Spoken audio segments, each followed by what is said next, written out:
bakarız, temizleriz.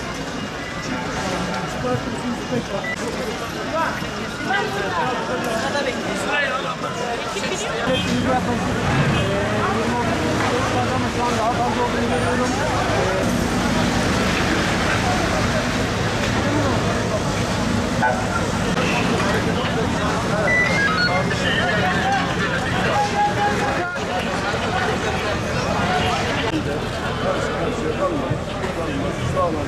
Alanların kurtarılmasıyla ilgili çok hummalı bir çalışma içerisinde biz de ekibimizle birlikte buradayız. Bunların en azından bir canın bile kurtarılması, bir duyum ve gönül tanıklarından, komşularından da öğrendiğim kadarıyla binaya teknik olmayan kişiler tarafından bilgisizce müdahale olmadan maalesef yapılmış bir ruhsatının falan olmadığıyla temennimiz o, daha az hasarla, daha az yarayla ve Aşağı yukarı 15-20 kişi kahvede vardı. Siz nereden çıktınız?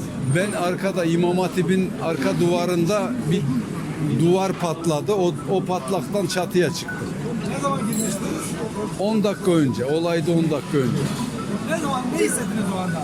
Vallahi nasıl, ne hissedilmez yani, bir ölümle burun buruna geldik. Demek ki yiyeceğimiz içeceğimiz varmış, Allah korudu yani. Hepimize geçmiş olsun. Tabii hastaneye gitmediniz. Yok, hastanelik bir durumum yok. İki arkadaşımızı kendi imkanlarımla ellerinde tuttum, çıkarttım yukarıya. Çatıya çektim, çıkardım. Diğerlerinde de haber aldık aşağıda daha sonra. Yarım saat yukarıda bekledik, indiremediler bizi. Daha sonra onlarda da sağ salim haberlerini aldık, sevindik yani.